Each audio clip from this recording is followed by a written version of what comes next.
आता नुरे मागणे तुझपाशी काही, देहीचे विदेही झालो आम्ही.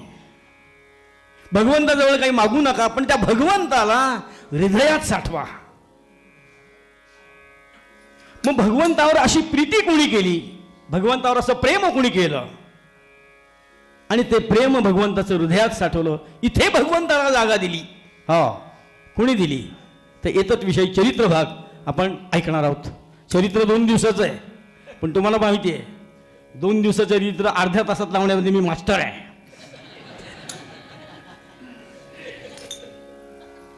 श्रोते हो, कुंडनपूर नावाचं नगर, आणि या कुंडनपूर नावाच्या नगराचा राजा, की ज्याचं नाव भीष्मक राजा होतं. हां, भीष्मक राजा होतं. आणि हा नगराचा राजा सर्वदूर याची कीर्ती पसरलेली होती. कुणी त्याला ओळखत नाही असं नव्हतं. यथा राजा तथा प्रजा, हे आपण अनुभवतोय सध्या. त्याप्रमाणे असा हा राजा सर्वदूर कीर्ती पसरलेला आणि सगळ्या लोकांचं प्रेम संपादन केलेलं, त्यामुळे त्याची कीर्ती लांब होती. आणि प्रजेचं कल्याण, प्रजेचं सुख बघण्यामध्ये राजाला जास्त आनंद वाटायचा. असा हा भीष्मक राजा त्या कुंडनपूर नगरीचा राजा होता. मात्र आणि या राजाला 4 मुलं होती आणि 1 मुलगी होती. मुलगी दिसायला अप्रतिम होती, नाके डोळे सुंदर, तरतरीत, काही विचारू नका. म्हणजे भगवंतानं काटकसर केलीच नव्हती, एवढं सौंदर्य त्या मुलीला बहाल केलेलं होतं. अशी ती राजकन्या होती. मात्र हो, अशी ती राजकन्या होती. काय माहिती का, सुखस्यानंतरम दुःखम. राजा असला काय आणि रंक असला काय, त्याला सुख दुःख हे सोडत नाही. प्रत्येकाला दुःख आहे, जगात दुःखमय आहे. राजा काही वेगळा नाही आहे. पण 4 मुलं होती आणि 1 मुलगी होती. मात्र पण राजाला खंत होती मात्र की आपली मुलगी आता लग्नाला उपवर झालेली आहे, पण अजून काही कुठे धागादुरा जुळत नाही. आणि असा राजा दुःखी होता. मात्र पण राजानं चेहऱ्यावर असं कधीच दाखवलं नाही. राजाचा दरबार भरला की ती राजाची जी राजकन्या होती ती राजाच्या डाव्या बाजूला बसलेली असायची मंचकावर. आणि राजाच्या मनामध्ये विचार यायचा की आपल्या एकुलत्या 1 असणाऱ्या राजकन्येचं अजून काही कुठे जमलेलं नाहीये. कारण काय, अशी अनेक स्थळं त्या मुलीला येऊन गेली. देशोदेशीचे राजे, अनेक नगरीचे राजे त्या मुलीला पाहून गेले, पण जे पाहून गेले ते पुन्हा आलेच नाहीत. हां, म्हणजे काय सौंदर्य असेल हो त्या मुलीचं. आणि ती मुलगी तिथे बसलेली. आणि त्याप्रमाणे झालं. मात्र एक दिवस 4 धामाची यात्रा करून एक ब्राह्मण निघालेला होता. आणि 4 धामाची यात्रा पूर्ण झाली. त्या ब्राह्मणाला असं कळलं की कुंडनपूर नगराचा जो राजा भीष्मक आहे त्याची कीर्ती सर्वदूर पसरलेली आहे. त्याची प्रजा सुखी आहे, सहकारी सुखी आहे, दरबार छान भरलेला आहे, सगळे आनंदात आहेत. आणि असा हा राजा आपण जर इथून चाललो त्याला न भेटता आपण गेलो तर काय उपयोग आहे. म्हणून त्या ब्राह्मणाला अशी बुद्धी झाली की 4 धामाची यात्रा करता करता करता म्हणजे आपण कुंडनपूर नगरात जाऊया आणि राजा भीष्मकांना भेटून पुढे जाऊया, असा विचार त्या ब्राह्मणाच्या मनामध्ये आला. आणि म्हणून तो ब्राह्मण तिथून निघाला आणि कुंडनपूर नगरामध्ये आला.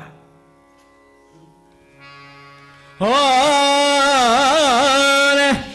आला ब्राह्मण हो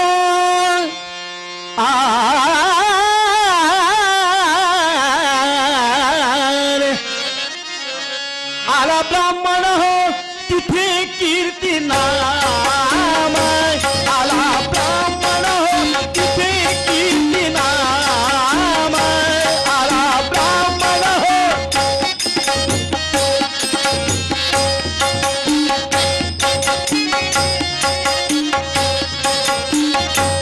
आला ब्राह्मण हो तिथे कीर्ती नाम. राई शीघ्र केले प्रणाम. राई शीघ्र केले प्रणाम. आला ब्राह्मण हो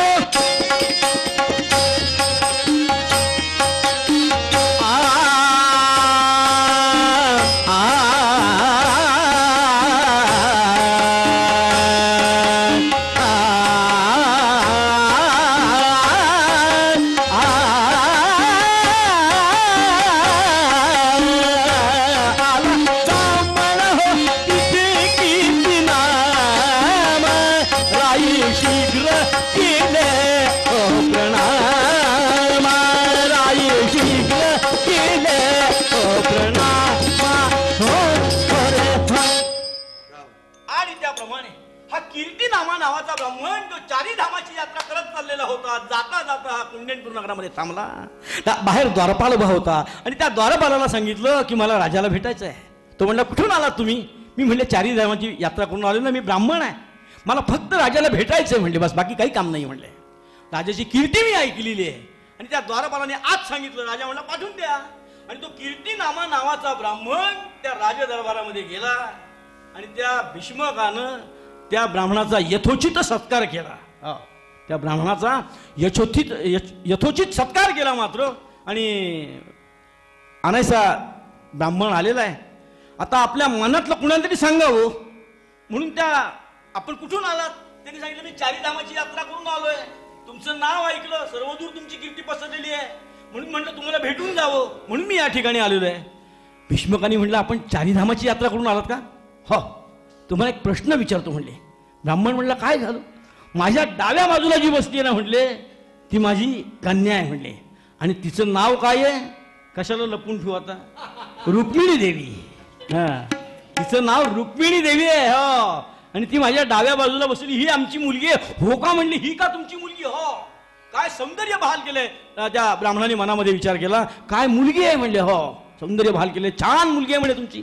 बर म्हटले, तर ही मुलगी लग्नाला उपवर झालेली आहे म्हटले. हो, तर आपण चारी धामाची यात्रा करून आलात म्हणून आपल्याला विचारतो, आमच्या मुलीला शोभेल, साजेल, योग्य वाटेल असा एखादा राजकुमार तुम्हाला कुठे दिसला का? असं या भीष्मक राजानं त्या ब्राह्मणाला विचारलं. हा, तुम्हाला असा मुलगा कुठे दिसला का म्हणले, आमच्या मुलीला योग्य असेल असा? ब्राह्मणानं विचार केला. ब्राह्मण म्हणला आत्तापर्यंत काही स्थळं, तो म्हणला अनेक स्थळं आली म्हटले. हो, देशोदेशीचे राजकुमार येऊन गेले, पण ज्यांनी पाहिलं ते पुन्हा आलेच नाहीत म्हणले. आमच्यावरही कधी कधी बाका प्रसंग येतो. लोकांना वाटतं कीर्तनकार सगळ्या गावभर फिरत असतात, चांगला जनसंपर्क दांडगा आहे म्हणले त्यांचा, त्यामुळे कधी कधी टेन्शन येतो कुठे गेलं की. लोणावळ्याला गेलतो एकदा आमच्या पुण्याजवळ, माघी गणपतीचं कीर्तन होतं. गणपती जन्म झाला आणि उकडीचे मोदक कोकणात करतात तसे, हो, चतुर्थीला इतके अप्रतिम मोदक झाले तुम्हाला सांगतो. वर्ण तुपाची धार वगैरे, छान जेवण झालं.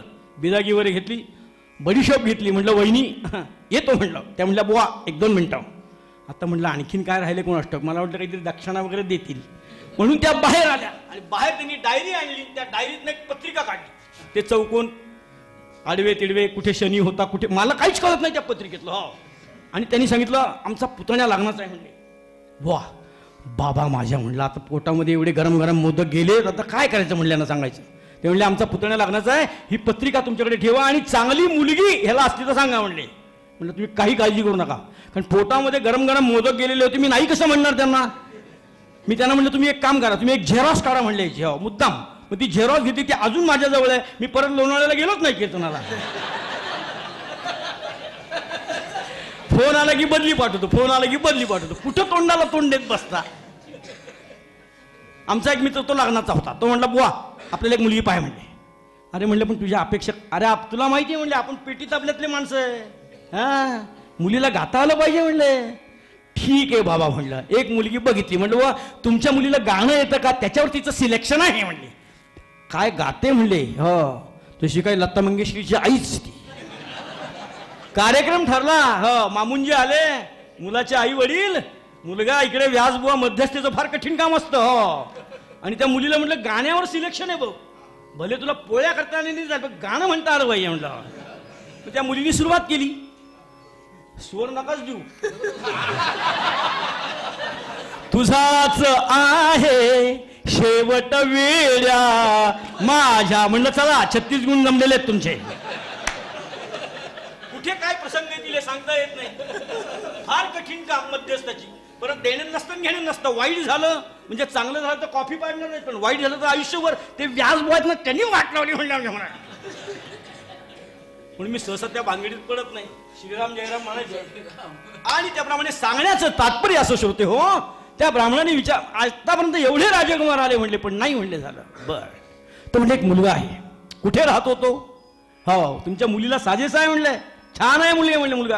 हो, कर्तबगार आहे, कर्तृत्ववान आहे, दिसायला छान आहे, राजाबिंड आहे, राजकुमार आहे. कुठे राहतो म्हणले ते. आणि तो ब्राह्मण सांगू लागला, नांदे सांप्रत भूतलावरी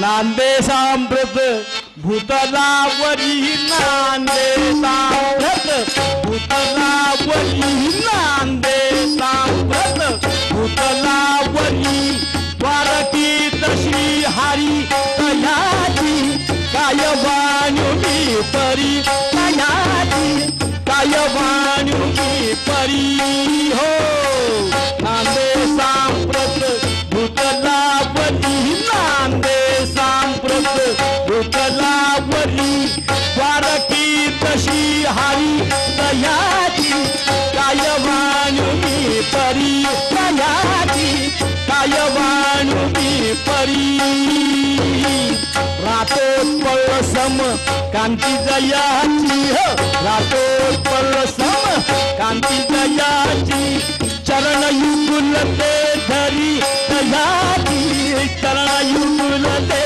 धरी हो नांदे सांप्रत भूतलावरी नांदे सांप्रत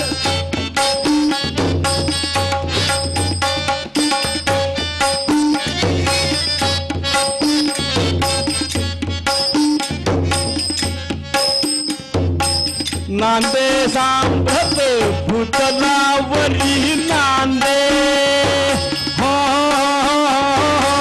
नांदे सांप्रत भूतलावरी द्वारकी तशी हारी तुझी काय वाणुनी परी हो त्या ब्राह्मणाने त्या मुलाचं वर्णन केलं म्हणजे द्वारकेला राहतो नांदे सांप्रत भूतलावरी द्वारकेत श्रीहरी काय नावे म्हणले अरे मुलाचं नाव म्हणले काय भगवान गोपाल कृष्ण महाराज आणि गोपाल कृष्णाचं नाव त्या ब्राह्मणाने दरबारात सांगितलं मात्र आणि कार कार कार कार कार कार टाळ्यांचा कडकडाट त्या ठिकाणी झाला रुक्मिणीताईंचं लग्न गोपाल कृष्ण होणार रुक्मिणीताईंचं लग्न गोपाल कृष्ण होणार आणि ताईंना तर एवढा आनंद झाला काही विचारू नका कारण ब्राह्मणांनी सांगितल्यावर ताईंना कळलं नाही ताईंनी लहानपणापासूनच गोपाल कृष्णाला आपल्या हृदयामध्ये बसवलेलं होतं लक्षात ठेवा हो म्हणून हल्ली मुलींना विचारतात तुझं काही आहे का बाहेर जय जय रघुवीर नाही तर आम्हाला मुलं पाहायला म्हणले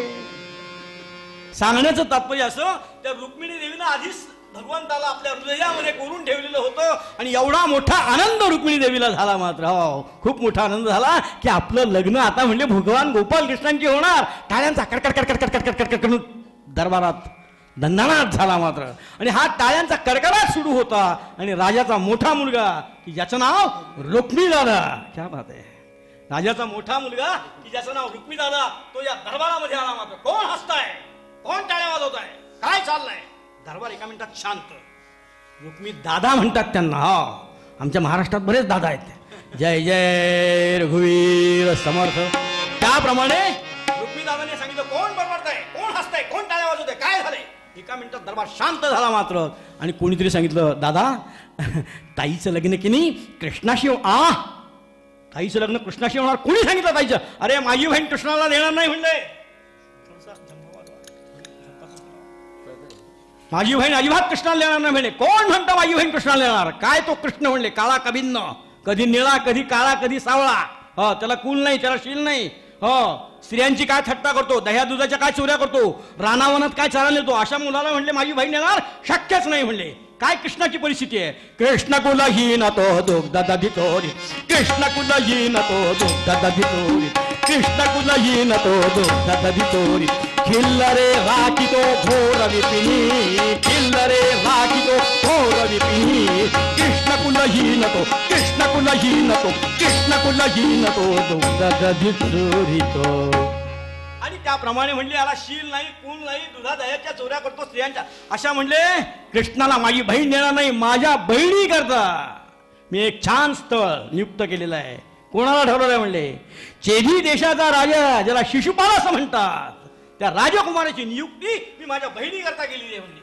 आणि शिशुपालाचं नाव ऐकलं कुणी रुक्मिणी देवीने शिशुपालाचं नाव रुक्मिणी देवीने ऐकलं आणि तिने मनामध्ये खून गाठ बांधलेली होती, लग्न करीन तर कृष्णाशीच करीन, हो बाकी कोणाशी करणार नाही म्हणून खून गाठ बांधलेली होती. आणि दादांनी सांगितलं आहे की आता रुक्मिणी शिशुपालाची लग्न करायचं आहे, चेदी देशाचा राजा, त्याच्यामध्ये पण राजकारण होतं मात्र, पण एवढं सांगायला वेळ नाही आपल्याला.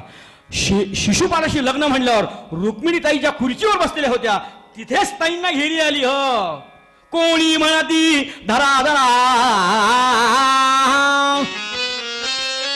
शिशुपालाचं नाव काढलं, ताईंना घेरी आली. कोणी म्हणती धरा धरा, कोणी पल्लवी घाली माळा. अरे ताईंना घेरी आली, अरे ताईंना घेरी आली, अरे ताईंना घेरी आली, उचला उचला उचला. सगळ्या दासी धावल्या मात्र आणि ताईंना उचललं आणि त्यांच्या महालामध्ये नेऊन ठेवलं. मात्र ताईंना काही सुचेना, ताई बोले नशा झाल्या, ताईंना घेरी आलेली होती आणि ताईंना त्या सगळ्या दासींनी महालामध्ये नेऊन ठेवलं. आणि बऱ्याच वेळानं ताई शुद्धीवर आल्या, दासी जवळच होत्या. आणि ताईंनी सांगितलं, हे बघा लग्न करीन ना तर कृष्णाशीच करीन, मला शिशुपालाशी लग्नच करायचं नाही म्हणले, नाही तर मी तशी राहीन म्हणले. अरेच्छा, पण म्हणले आता हे कसं जमायचं, तुम्ही कुंडिनपुरात कृष्णद्वारकेमध्ये. ताई म्हणल्या काही काळजी करू नका. हो, ताईंनी काय केलं, एक पत्र तयार केलं. आता पत्र लिहिणं हा प्रकार पूर्वीपासून चालू आहे. जय जय रघुवीर, फक्त त्या पत्राच्या ऐवजी आता मोबाईल आलेला आहे. संध्याकाळी 6 वाजता सारसबागेतल्या गणपतीच्या माठीमागे थांब, जय जय रघुवीर. एखाद्याची वाट पाहणं याच्यासारखा दुसरा मूर्खपणा नाही. त्याप्रमाणे सांगण्याचं तात्पर्य असं की रुक्मिणी देवीला पत्र लिहायला तयार केलं. ऐसे वसंत तिलकावृत्ते पत्रात सात लिहून, ऐसे वसंत तिलकावृत्ते पत्रात सात लिहून, लिहिली होती ती लिहिता लिहिता क्षणात योजून. असं पत्र छान अलंकारयुक्त पत्र कृष्णाला पाठवायचं होतं, ते ताईंनी तयार केलं मात्र. आणि मनाशी विचार केला की आता हे पत्र कसं जायचं म्हणले द्वारकेला. पत्र द्वारकेला जायचं कसं, पण ताईंनी काय केलं, एका ब्राह्मणाची त्या ठिकाणी नियुक्ती केली. आणि त्या ब्राह्मणाचं नाव होतं सुदेव. कृष्णाच्या वडिलांचं नाव आणि कृष्णाचं नाव, वडिलांचं नाव होतं वसुदेव, कृष्णाचं होतं नाव वासुदेव. दोघांच्यातला व काढून टाकला आणि सुदेव नावाचा ब्राह्मण त्याची नियुक्ती केली मात्र. हो, आणि सुदेवाला सांगितलं, सुदेवा हे पत्र घ्या, मी लिहिलंय ते, आणि ताबडतोब कोणालाही न करता सगळं कॉन्फिडेन्शियल ठेवा. मोदींनी कसं कॉन्फिडेन्शियल ठेवलं होतं सगळं. रात्री 2 वाजता विमानं गेली काय ग्वाल्हेरमध्ये, पोचली काय 4:30ला आली काय परत ग्वाल्हेरला, त्याप्रमाणे सगळं कॉन्फिडेन्शियल ठेवलेलं होतं. मात्र पत्र कोणालाही सांगू नका, मी तिकडे चाललो कोणाला सांगू नका. हे पत्र घ्या आणि महाराजांना द्या आणि त्यांना एक निरोप सांगा, काय जेवत असाल तर हात धुवायला इकडे या. हो, जेवत असाल तर हात धुवायला इकडे या, एक निरोप द्या, मी सांगितलंय म्हणून. आणि सुदैवानं ते पत्र घेतलं, पण सुदैवाला जायला बराच वेळ लागलेला होता. इकडे ताईंचा जीव नुसता वर खाली झालेला होता. हे येतात की नाही, हे येतात की नाही, काय करावं काही कळेना, काय करावं काही कळेना. पण म्हणले मला चैन पडत नाहीये. दासीनं सांगितलं, जेव्हा कृष्ण येतील तेव्हाच मी जाईन म्हणले, तोपर्यंत मी उभी राहणार नाही लागणार. हा, ताईंचा जीव वर खाली होता. काय करावं काय करावं काय करावं. कसागी बाई पाई गोरे, कसागी बाई हरिवीन धीर धरू, कसागे बाई हरिवीन धीर धरू, कसागे बाई हरिवीन धीर धरू.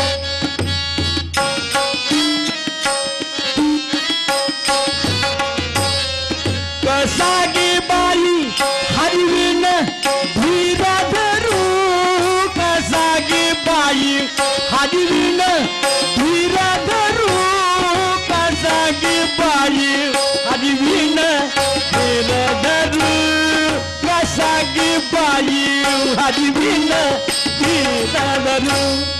कृष्णाशिवाय चैन पडत नव्हतं.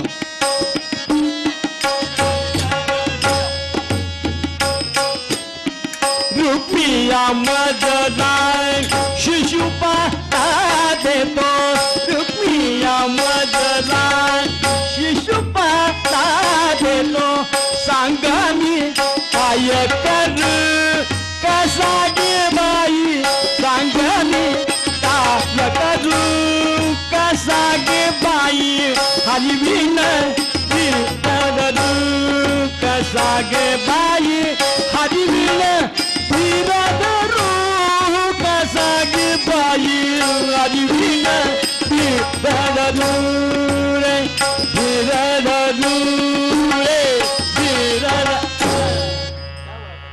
आणि त्याप्रमाणे भगवंताशिवाय चैन पडत नव्हतं. आणि हा सुदेव नावाच्या ब्राह्मणाला पाठवलेलं होतं मात्र.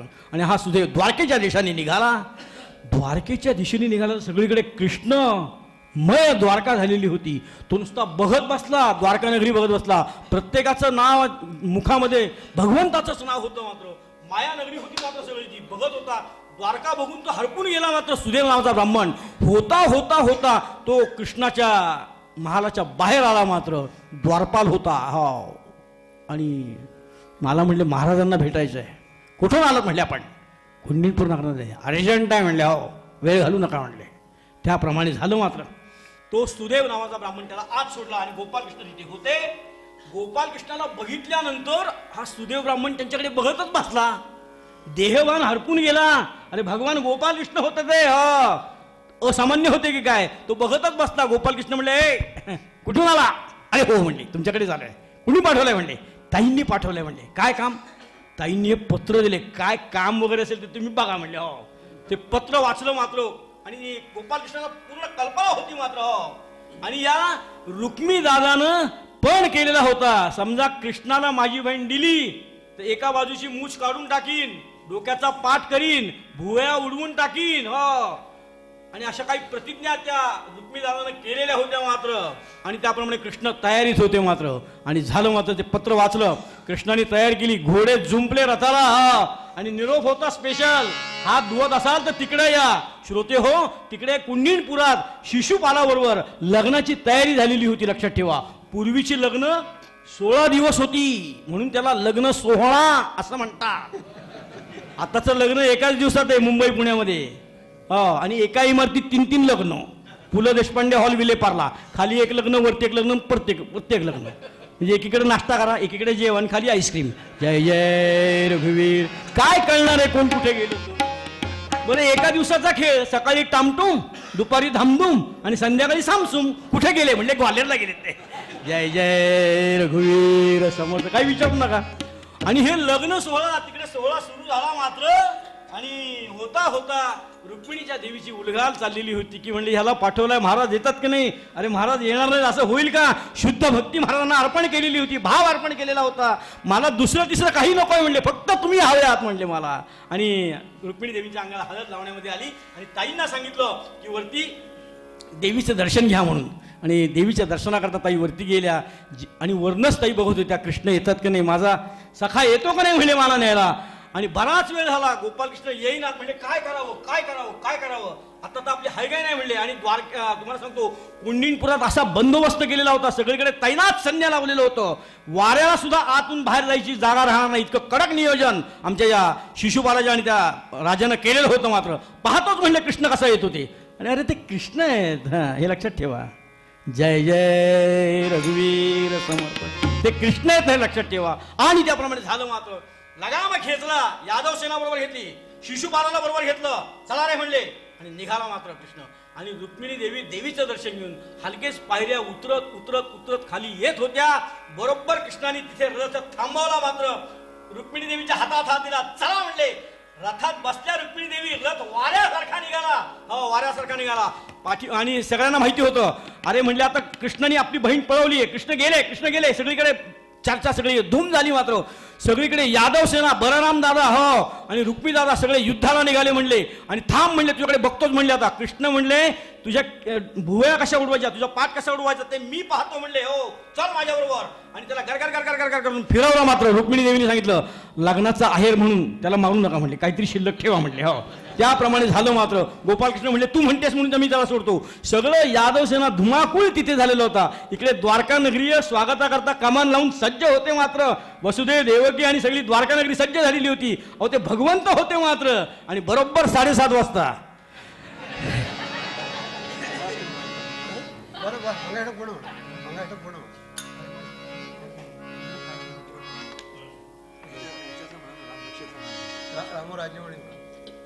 शुभमंगल सावधान.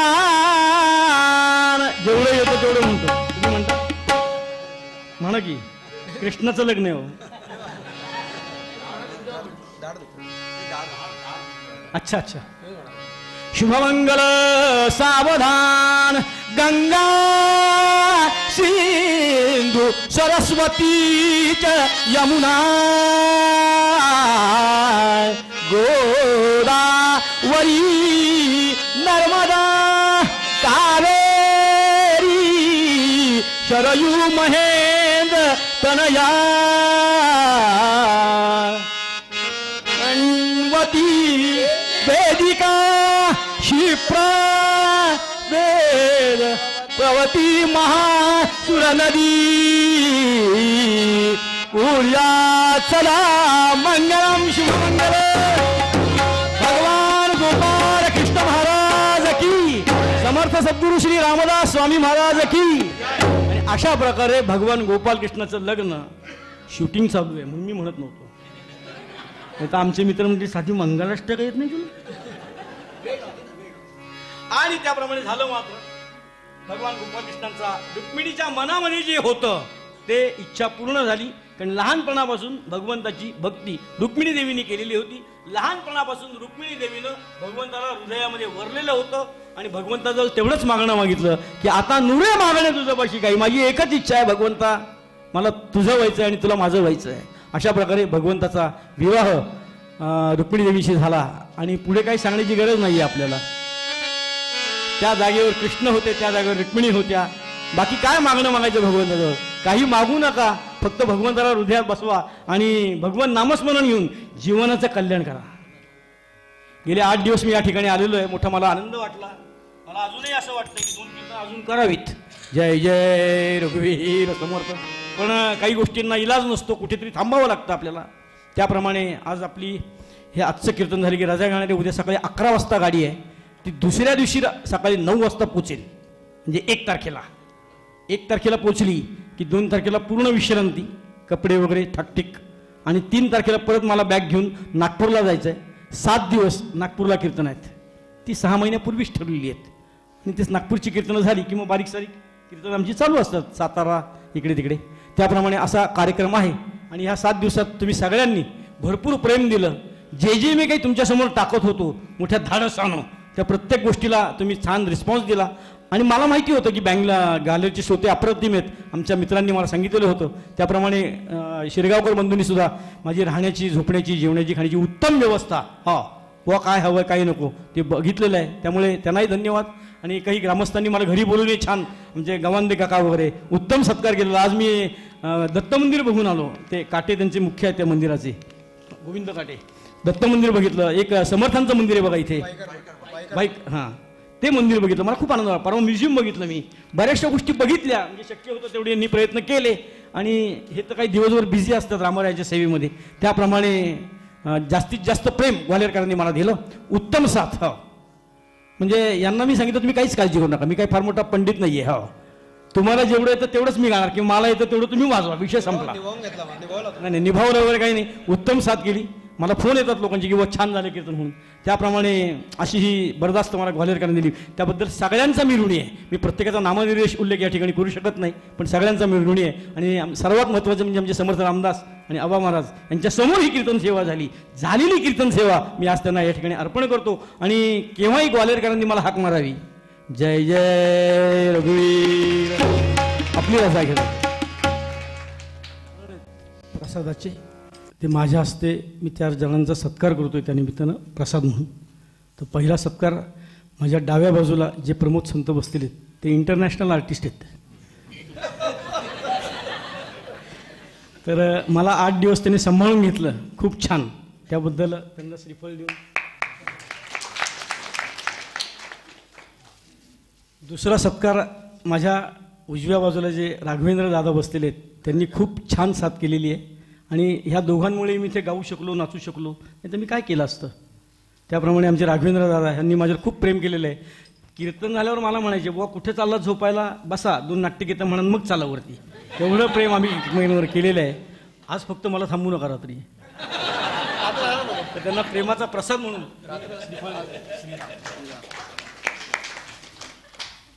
त्यानंतर आमचे हरिभक्तपरायण उपेंद्र बुवा यांनी मला प्रेमाने सांभाळलं धाकट्या भावासारखं. त्यांचं नाव तर संबंध महाराष्ट्रामध्ये प्रसिद्ध आहे. तर छान समर्थांची सेवा हे गेले 8 दिवस मी पाहतोय. पण मी 8च दिवस पाहतोय, पण ते वर्षभर इथे सेवा करत असतात. ते म्हणले माझ्या रामाला सोडून मी कुठेच जाऊ शकत नाही बुवा. इतकं तन मन धन अर्पण करून संपूर्ण सेवाभावी हे त्यांनी व्रत स्वीकारलेलं आहे. तर त्या बुवांचा सत्कार मी प्रसादाने करतोय, तो त्यांनी स्वीकारावा. श्रीराम. आणि हा एक शेवटचा महत्त्वाचा सत्कार आहे. ओळखा पो कोणाचा आहे की आम्हा कीर्तनकारांना संबंध जगात पोचवतात. ते आमचे सर्व कीर्तनकारावर प्रेम करणारे श्रीयुत विलासबुवा सप्रे यांना हा प्रसाद देतो, त्याचा त्यांनी स्वीकार करावा. श्रीराम.